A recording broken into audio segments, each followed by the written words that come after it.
The coronavirus isn't just a health concern, it's a consumer concern as well. To help us separate facts from fear when it comes to your wallet, we're talking to North Carolina Attorney General Josh Stein today. He's going to be answering your questions until 6 o'clock tonight. Just text a question to 336-379-5775. You can ask anything about price gouging, stimulus scams going around. Remember, this is text only. Do not call. All right, already we're getting a few text questions. Thank you for being with us. Absolutely, Tanya. It's always a pleasure to be with you. All right, this person is asking, I get so many robocalls from Nancy at Medicare or John wanting me to buy a back brace or Microsoft telling me there's something wrong with my computer. It's so bad I have to quit answering my phone. Do I have any recourse over these robocalls? I hate it for whoever it was who sent you that text. They're so exceptionally annoying to each and every one of us, but they're much worse than just annoying. They are incredibly harmful to vulnerable people. The reason they exist is not to bother us or drive us crazy. They exist to steal from people who they can hook. And so I'm doing everything in my power to fight these robocalls. And if you get them, I ask you to let my office know.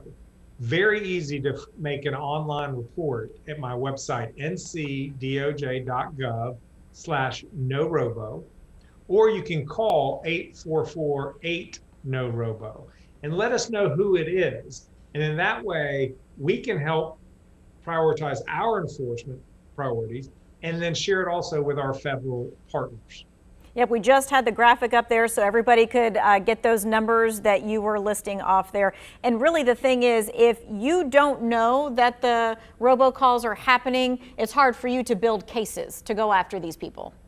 Yeah, we actually just a couple of weeks ago brought an action against a guy who's in Texas who'd made 75 million phone calls into North Carolina about extended warranties. Everybody gets those extended warranty calls.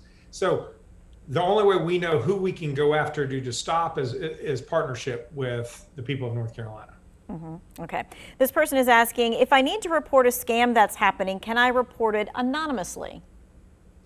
You can report it anonymously so that we're aware of it.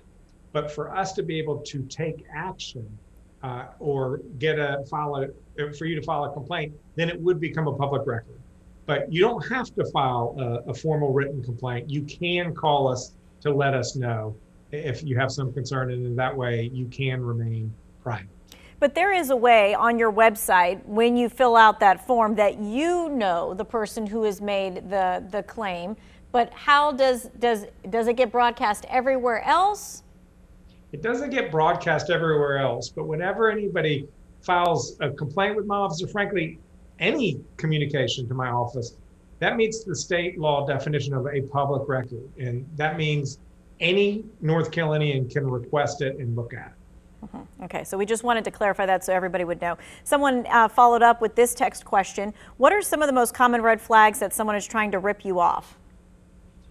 If they're pitching you something that sounds too good to be true, I mean, that's like the number one basic issue. If they're putting high pressure on you to make a decision, or they're asking for you to pay for something in advance, like there's going to be a lot of people struggling financially. There are a lot of people struggling financially because so many people have lost their jobs. And that means that they have debt, they have credit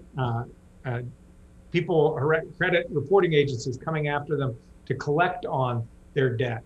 And other folks will know that and say, I can take care of your problems. Don't worry about the money you owe your creditor. Don't worry about the money you owe the IRS. Just pay me some money up front and I'll make your problems go away.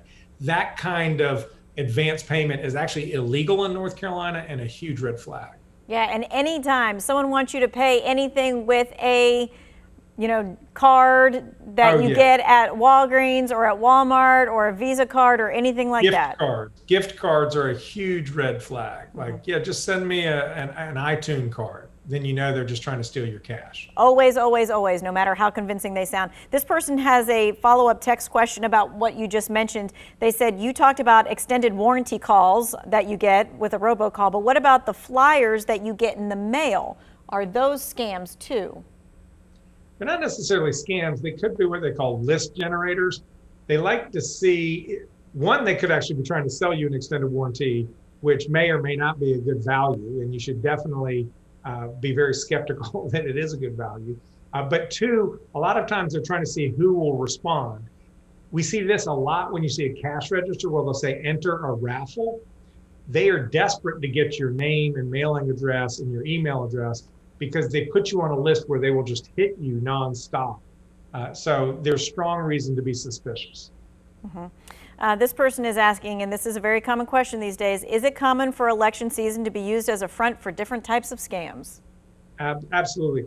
The scammers will use anything. I mean, they will take whatever is in the news. During tax season, it's tax season. It's the IRS. During Christmas, it has to do with fake charities. Wherever they think people are going to be focusing their energy, and obviously with the coronavirus pandemic, there's been an infinite number of scams. But with the election, the uncertainty about the election, the confusion about mail-in voting, all of these things are going to create ripe opportunities for people to try to commit fraud. And somebody just followed that up and said, do you know of any scams that are already in the works? I don't know if you've had any complaints yet. No, I haven't heard of any cash issues where they're trying to raise money using the election. I mean, there are a lot of fake political committees. You have the campaign committee, and then you have these independent groups. And some of the independent groups take money just like charities do, and you never know what ends up happening to that money. But we should always be able to tell you, you do not have to pay money to vote. It is free. You are able to get a ballot for absolutely free and mail it in. All right, we are going to continue to take your questions. You can text us 336-379-5775. We'll be right back with North Carolina Attorney General Josh Stein.